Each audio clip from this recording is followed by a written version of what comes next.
Say guys for the people yo nasina ngofara tipanapa mukona basa rekufamba tina mukoma Tobias ukongoro iyo mukona uyo mwana baba washu uyo ndiye ari kutibatsira ari kumiramira chaizvo kuti collecta mvura ichiuya pano kubva musi watauya ndiye ari kutsvaga mombe nengore baba pavo nemadhirama yakakumbirwa saka vari kupuwawo madays kunzi pane rimwe rambopuwa nhasi zvikanzi 2 days vachishandisa after 2 days vodzosa mvura yacho ivhurwe kana yavhurwa vanhu votanga kuchera mvura because vanochera kuchibhorani saka apa takungomeka short pagare panenge kuti 3 or 4 madrum so that basa risamira ndozvamukuona parasi rimwe rambo takatanga tine 2 vanhu vaizofuma vakagara patatitsvakai rimwe zvembva wawana saka obvious nyaya yemadrum ndo ichatinetsa but tichangoramba chiti vakumbire mumaraini imomo tichibatsirikana nditi nevertheless dangokutendai guys nesupport yamupa mukoma Tobias uya mukati muno timbovaratidza titavapambi iyi rumu sakani iri ndo udhora na mukoma ranasekubheni bheni panapa nekuti munomu ndo makapera kuplastwa mbozviona radze vese ngudze munonzwa sei hino iyi rumu yapera kuplastwa yafambai pamwoyo mwenyonyo hayi vatotenda chaizvo vaipa ino imwe yacho yatopera saka vaye titomirira kuti imwe yacho batopere yozvendiwa imwe yacho yebato kuti pere toenda tichekunze saka tizvadoda tichitumbe chekudini zhendire mberi kuti kune kudini kupera chatotenda chaizvo nezvinhu zvataona izvi aiwa shiva vakomana charumanya lesho tikomhanyone nemamvura nechichi nedhaka nechichi nejuse chatimanyawo nazvo. Amen. Then kune umwe anogona kuti why uchizotaura kuti iwewe pakati peproject woti kana zvinhu zvapera ndosiya. Guys, for the people, let me tell you one thing. Isusu pamunozotiona kuya tichidedzwa tinenge tatodedzwa nevanhu vanenge vatidedza vemunzvimbo. Vatidedza vemunzvimbo ndo vanenge vane vanhu vavo vanenge vachiti tokumbirawo kuti assiste nevanhu ava. So inini am there kuti ndinge ndichipusha zvinhu zvichienda mberi. Unfortunately kune dzimwe nzvimbo zvinosasa kuti mutoro wacho unozosara wangu ndoga kuti inini ndakufanira kumeka sure kuti kubva tichitanga chinhu kusvika chapera burden ndeyangu. Saka at the end of the day kana waita zvose uri one then mutoro wacho unoguma wandiremera ndobayamba ndozotaurira munhu chokwadi kuti I have tried my best. Ndazama my best. I think pari zvino ndofunga kana pashayiwa anogona kuti assista ndinochimirawo haisi rafu kana kuti inenge iri chokwadi yaunenge uchitaurira vanhu panguva yacho because inini ndinenda invitiwa handisiri nini ndinofamba ndichitsvaga vanhu kuti iwe ndoda kukubatsa aiwa handizvo mashandiro atete. I think kune vanhu vakatitera kubva kare they know how we do our things. Saka isusu katadamwa kazhinji tichitarisira kuti vanenge vatidanawo vachamira kuti vanhu tinge tichasechi asika but kana pasinawo seizvozvo ndopa ndozoti inini woneniwo kandapererwawo ndakazvimiririra uye ndichiona kunge pamwe hapasina kana help imwe yatiri kubatsirwa nayo maybe wazama kana kuti for a week uri kuzama kukumbirira munhu asi hapana chiri kuitika. Kana zvadero ndopa ndotaura chokwadi muvhidhiyo ndichitaura kuti munhu wachoni uye nevanhu vanenge vachitoona kuti iniwo kana padaiwo so handinawo zvandokwanisa kuchiita ndouchimirirawo pano because ndinenge ndazama by all means necessary. Hakusi kuti ndisina kuisa effort indine nditozwa kuseri kuti hakuna help iri kuuya hakuna munhu ari kuti assista ndopa ndinozotaura paya. Saka mwana ari kufunga kuti pamwe ine iri rafu kana kuti ndindiita sekuti ndikuda kuitira utsi handizvo hasisiri izvo zvachose. Ini ndine ndotaurawo on my side kuti ndisazonzi wakasira chinhu chemunhu panzira pamwe ngwana dzose mende pamwe munhu akaifunga kuti zvese zvotoriwa kuti handizvo isu tinokambendera paproject ipapo basa richifamba but zvisineiwo izvozvo that one is addressed. Vane chazenge vachitora these issues nedzimwewo nzira there is nothing I can do. Then tochibvapo tochinda panhau yekuti takuinda mune imwe room muno matosara kungoiswa flow chete mamukuona masara kufulo chete ama elements akatoiswa nekuzvobumu oya munogu munomu ndo muri kuti waitwa nasekuru benzo vari munomu baba Farai. Saka apa vakavata vakamita zuro madeko ngona maskapodi ndi ataita kuti mugadzirigwa then ngokuserwa kuzaswa novhalisa kwese ngozumisa vakavata vamisa then apa nhasi vanovhalisa muno nezita raJesu. handiti basa riri kufamba mune zvakanaka babafarai varipo ava tidangovatenda vakomana ivava ayo kana varipo vada kuvapa madhiki pane vanhu vaindibvunza sekuru bheni hanzi after mapedza mabasa emashemarinza munozobhadharwa here pindurai mega bhozi kapindura vanhu varikuvapa pamwe ndiri kuzvivhara chokutanga ndoti makadii totakatamutsa vanhu toita tsika makadii mashemarinza isn't right ishuwa iyoyo tikapedza basa tinopiwa mukoho wedu wekushanda kwatinenge taita basa redu irori tapedza tapiwa mari yedu topiwa mari yedu ishuwa iyoyo tinobhadharwa mashemarinza wasi pana mwana wangu ari kozeti vachifuwa pamwe unoshandiswa mahara aiwa kunotove kubasa saka nditangoti papo vari vaya vanenge vari vana doubting Thomas uye vana menoti vanani vana vada kuhwisisa isusu munozadza funny party ka obviously vanhu vanokutaura zvakawanda painternet. I remember this other time pataibuda nababaruva pepe tichivabusa chivabhadhira pafacebook tichivapa vanhu vakandifonera vakandituka vakati unoita sekuti munhu hafungi usamupa mari yake muvhidhiyo tikatanga kurega kuvapa mari muvhidhiyo tatanga kurega kuvapa mari mavhidhiyo tikatanga kuvapa private asi vanhu vakatanga kutanga vafamba vachitaura kuti haubhadhari vanhu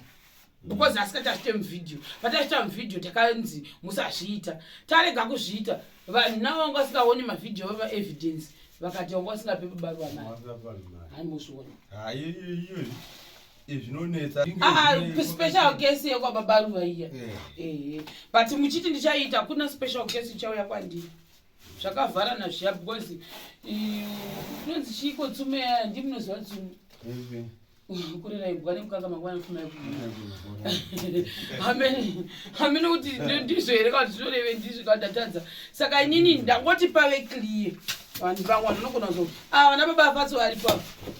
anenge arega kuitawo zvaanenge aita kumhuri yakewo izvo zvinenge zvaika because mune mune andazvanda nepei yake takazama kubatsiridza vamwe asi zvakazoti backfire saka munhu anongopuwa mari yake kana angofunga kutenga ivhu irongoti ndoda kutenga vhundisi yenda riunganizapo imari yake you can't do anything about that ndobazonzi yeshe unoda kukontrola vanhu anomozviona babafara mukambozvindowo hapandike sei yangu indonivandipa ndinoda kunotenga mombe dziji makabeji mombe dzekunongo dzakaonda ndinotengera makabeji dzochi ndova ndokufunga kunoku tangotenda guys semende dzedu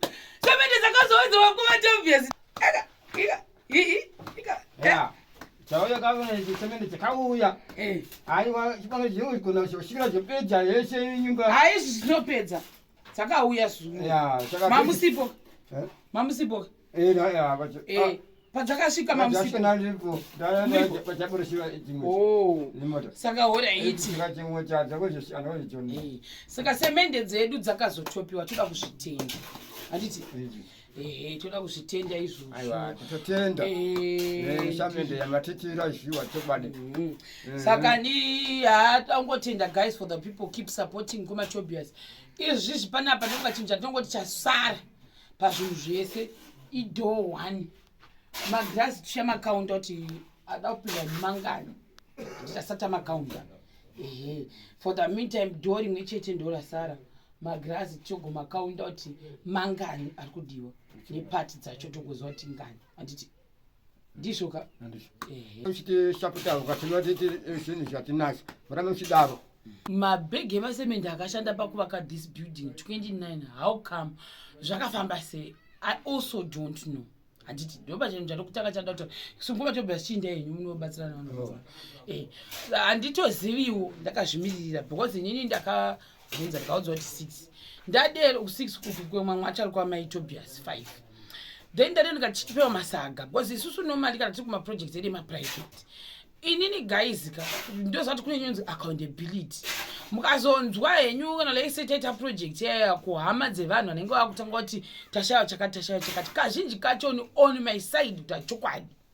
I make sure kuti we have that thing chatoti accountability iwewe hama yako ngainge iripo zvakare pari kutogwa zvinhu mumba animozviona achiverenga kuitira mangwana iko zvimanje takatozoona kuti no there are some people vanozoti kana kuti ada kufixa varipo vanhu vakadero kana kuti maybe vanga vasikafarira kuti iwe uye paproject. So what they will do is they will create stories aikasike kutanga ikako. Saka inini vadero ka takatozoronga takagara pasi tikati no we should have mabooks atinosainirana pasi nemunhu neclient kuti isusu tatora mabhegi akati builder aripo nehama yako iripo ponyogwa pasi kuti patogwa mabhegi mangani nhasi esemende kuitira mangwana zvisaga zvachoni zvoverengwa futi zvoiswa padivi kuti zvingani kana zviripo zvinoiswa pasi zvese zvinoiswa pamadhaka izvi tinowanza kutoti chidhende ichocho ngachiverengwa kuti paiswa zvingani pasi. It's funny because some of the things zvacho vanofunga pamwe patechishita mwana havazviwisisi unoona kutoda kuti watopa munhu masaga kuti so far so good masaga atakupainde aya mwana matora vanambuya nezvatakanana nasekuru zvanowanzoita matora unokanda kana mugarden vanofamba vamurodhi vachiona kaona masaga ana matora hambozviona. We made that mistake one time dzani ndanyatso kuzviziva zveaccountability izvo patakatanga kuti project management ndikasiya masaga angori mukati mefenzi ndikati ari secure handitozivi kuti munhu wakajamba indadidi like unenge uchifunga kuti munhu wese ari faithful masaga yavo takazoti after 2 days dakuda kunomatora takasvika pasina kana chinhu pane munhu watotora pinda mufenzi akabva atora isi chifunga kuti masaga ari safe masaga ese aiva kuma100 something akabiwa. Saka zvinhu izvozvo manje isusu nekuti ndezvatakuita patinoita maprojects takatatipewo mabhegi esemende because patakatanga tikati ndoda kuti mundichengete mabhegi esemende toda kuzombaverenga anodiwa tikapuwa 18 zvisaga tapuwa 18 zvisaga ndobva tazonzi ndichakupai zvimwe nhasi tikazvibvunza futi zviri kuti kwa zvimwe zvisaga 11 zviripi zvemabhegi esemende zvikanzi ndozokupai nhasi. Saka handisi kuziva naime sekuru bheni vazopuwa mamwe masaga yaya akanzi 11 sekuru bheni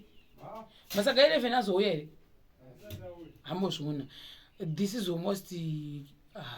zvokuma afternoon hapana masaga azombouya 11. Saka now izvose maprojects akadai haazodi kuramba uchinyanya kutateki nekuchenamirana nevanhu saka unongozongosiya zvakadero hambozviona. Saka ndo zvimwe zvezvinhu izvozvo zvamunofana kuziva kana muchiita maprojects kuti accountability yenyu pamunoita maprojects uye hama yako inge iripo ichiti ichisainawo kuti zveshuwa mabhega atogwa ndeayaya atogwa kudero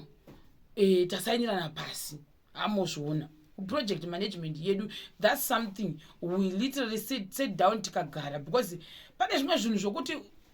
hauzozivi hamawo futi dzimwe dzinongouya dzakawanda especially kana zvinhu zviri pachena hauzivi munhu anotora. Saka kazhinji kachoni zvadero vanhu kana vaona zvadero kuti pamwe nyaya inogona kundibackfire zvabiwa zviri kuclient vanodzoka kuna builder kuti mabuilder ndio akatora chakati. Saka ndo panozoda bhuku paipai kuti imamuripo indiripo iko zvinoita kutoda kuti kana zvichibvira nekavidhiyo kange karipo kuitira kuti tiavoid by all means necessary kunzi zvizonzika kuti builder ndiye atora yeti isusu hatisisi tatora tikuziva kuti zvinhu zvakaisabitwa kuclient asi kana munhu aona kuti zvinhu zvashayikwa anda kudzokera futi kwatiri isusu especially in my team inini ndosaka ndikuziva kuti inini I know kuti accountability inofanira kuitwa but kana pasina accountability sezvaitwa panapa yekuti hausi kuwisisa zvimwe zvinhu zvachoni panozonetsa especially kana kuma-private projects. Isusu ini haisi private project ngona zvinhu zvinogama zvakangowanda hatizodi kuramba tichiita yepo saka ndo zvandokwanisa kuita sei kutaura pari zvino but tinongoti naMwari kuti masemende mamwe achoni tava nawo project yedu yochipera tokutendai nesupport yenyu vaya vanoda kutora maproject kuma-private projects edu tiripo tibatei tiwane kurarama isu vana shema motoona tiri vanhu mudondo kudaiwo tinotodawo kuti tirarame titenge madhirezi akanaka tikuzomboendawo kumaholiday because nawo ukazoenda kuholiday usina kana pekusa musoro ndinosekwa futi mazviona manje chanoona like chabva kuita mamwe maepisodes emabefore and after but unfortunately kwana sekuru bheni handisi kuenda kuchatiri kamabefore because sekuru bheni vatorova pasine vamairavo kwangu ndokwa muchazoona mabefore and after but not now late I'm documenting everything ndichiisa kuseri muchazozviona henyu ndakupai mastage by stage muchazoionawo zvakare and what I went through I will tell you in detail. Hapana chandisasiya I will not even say panga ndiri wrong I will tell you ndakaramba kuteerera ndikazopinda busy because of this and that. Saka ndichakuudzai zvese in detail and also what I've learned especially when you're doing my big projects zvandakatodzidzawo through maclients ndikazodzidzawo through pangu inini ndichakuitirai madocumentary but not this year, maybe next year around this time I'll be giving you all the documentaries. Bye bye.